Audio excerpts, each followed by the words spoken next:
Hi, I'm Rod Lanoue. I'm the Director of Sports Medicine here at Williams College.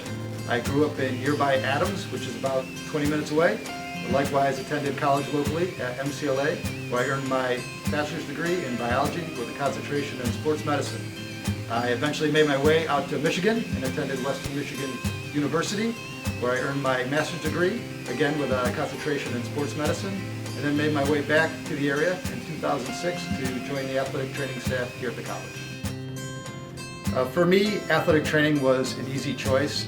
It was a marriage of my love of athletics, but also my interest in the classroom, which included biology, kinesiology, biomechanics, physical therapy.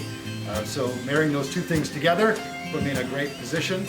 I'd be a liar if I said that I didn't love athletics and competition, and it afforded me the opportunity to continue to be involved in those sports. Being on the sidelines, it's still like you're part of the team when you're in a traditional collegiate athletic setting like Williams College. You're hanging on every make and miss on the basketball court.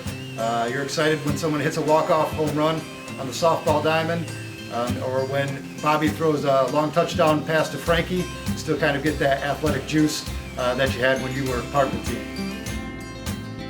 What makes Williams so special for me is a combination of both the folks that I work with and the students that are here at the college. Being around such high caliber people on both sides of the equation makes my job and my life a lot easier, and I really appreciate all that they do to make us feel like a part of their athletic family. So we maintained our core services of injury evaluation, prevention, management, and treatment.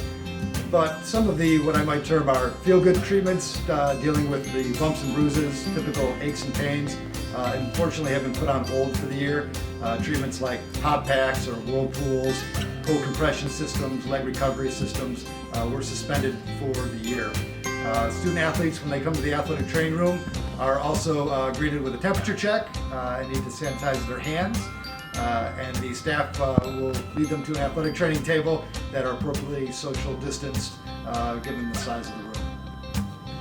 Additionally, our services for taping, which are typical pre-practice consumer of athletic training services, were also altered. We bought a very robust supply of braces to take the place of taping to try to help distance that close contact interaction between athletic trainer and student athlete.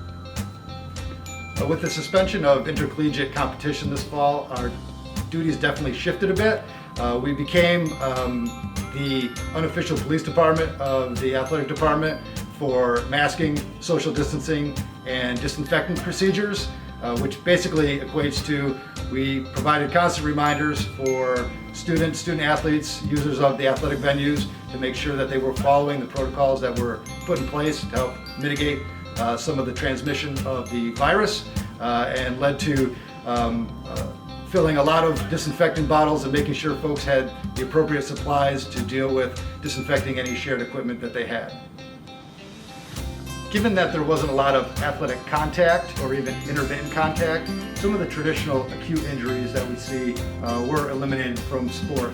But there's a lot of sports that have an endurance component, sports like cross country, Nordic skiing, track and field, crew, or swimming, that we're still able to train in a semi-normal fashion, and there, what I would term use or potentially overuse injuries still occurred in a fairly normal fashion. So we did treat those type injuries, but more of the sprains, strains, and tears associated with contact sports were eliminated. One of the additional mitigating factors that we began this fall was wearing medical scrubs. Something different than we normally do. We wore them along in combination with medical gloves, surgical masks, and face shields to try to help mitigate any potential spread of the virus, given the close contact nature that we have with student athletes when we're treating their illness or injuries. This fall was anything but typical and marked the first time that the NESCAC allowed sports to engage in a non-traditional season. Spring sports, which lost their opportunity last spring, were allowed to participate this fall, and winter sports began about 2 weeks early. So to allow student athletes to all be participating in the fall There was a lot of work on the front end, making sure that folks were cleared for athletic participation, getting them ready to go out onto the field. There was some overlap between sports that weren't traditionally there, but overall the staff was able to cover those sports in a safe manner. I'd also like to mention a couple other entities within the athletic department, the strength and conditioning department, as well as our physical education department. Both have gone at great lengths to provide students with opportunities to remain physically active, despite being in the midst of a pandemic. The strength and conditioning team moved their entire operation outdoors under a large tent to provide students with that opportunity. And the PE faculty came up with a lot of new and creative ways to engage students in activities so that they could keep moving during this tough time. They say it really takes a village, and I think the athletic department went to great lengths to make the best out of a difficult situation this fall.